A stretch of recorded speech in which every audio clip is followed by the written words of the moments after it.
now to discuss this is Jefferson Morley, editor of the blog JFK Facts and author of several books on the CIA. Thanks for giving us some time. Good morning to you. Good morning. Okay, just the basic street level question here. If Congress said release it all and President Biden is saying, okay, here's 99% of it, I'm keeping 1% behind, it only continues to fuel the many conspiracy theories and suspicions that people have about why that day back in '63 happened and why JFK was killed. What is the rationale here and what's in that 1%? The CIA is mostly behind this, and what they don't want to talk about is a document which just came out, which revealed that the CIA was reading Lee Harvey Oswald's mail for 20 months before President Kennedy was assassinated. Never been reported. The New York Times reported this on Monday. It's never been in the Times before. And what it shows, I believe, is that the CIA, someone at the CIA, was running an operation involving Oswald before the assassination. It took the CIA 61 years to disclose the name of the man who was involved in this. And the reason they withheld the name was not because the man was alive and his identity might be endangered. The man died 30 years ago. The reason they withheld the name is because the operational activity, reading Lee Harvey Oswald's mail, is so sensitive. The CIA did not make a comment to the New York Times, which is understandable. They don't comment on operations. So what we have here is really a bombshell revelation. And we still don't have a good explanation of what was going on.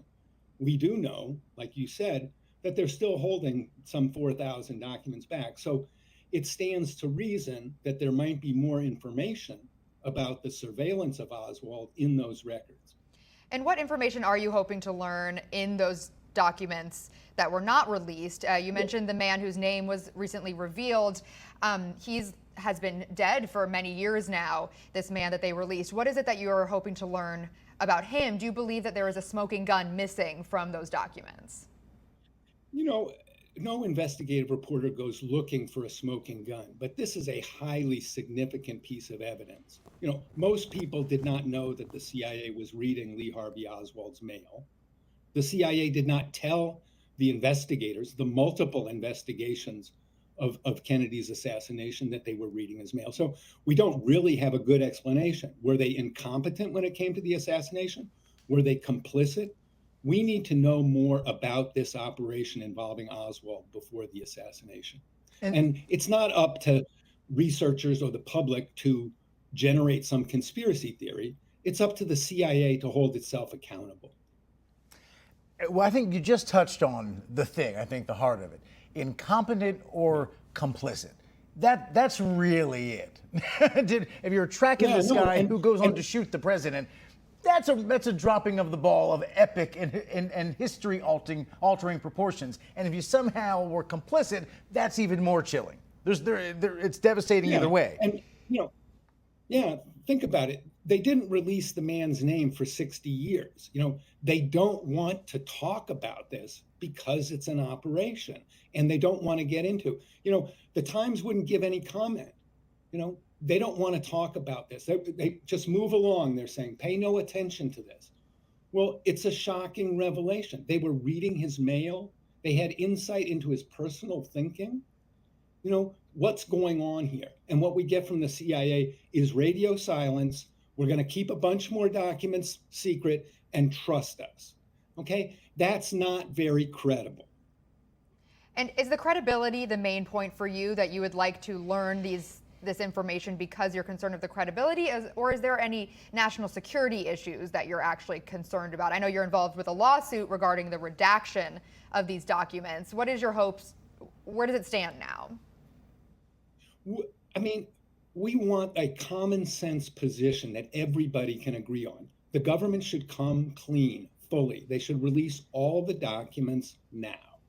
You know, the CIA doesn't want to do that, not because of national security, but because this is a highly embarrassing situation that they don't want to talk about. You are reading the mail of the man who supposedly killed the president of the United States? Please explain. And the CIA won't say anything. That's a good sign, a reliable sign that there was an operation going on here that has never been disclosed. And let me ask you this, though, quite frankly, and it's a tough question, but I think it's fair.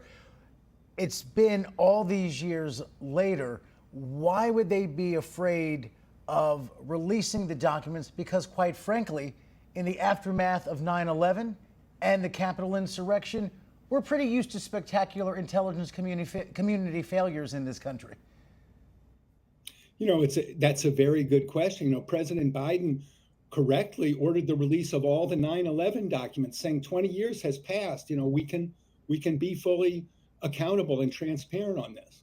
But on the Kennedy assassination, 60 years later, the CIA is still insisting on secrecy. That's suspicious, and we need an explanation for it. Do you think Oswald acted alone? I think, like President Johnson, President Truman, and President Nixon, that President Kennedy was killed by his enemies, who had the ability to make the crime look like something else. That's what we're looking at potentially here. So let's get the whole story. All right, Jefferson Morley, JFK Facts blogger, author, editor, and historian. Thank you so much for joining us this morning. Appreciate your time. Thank you.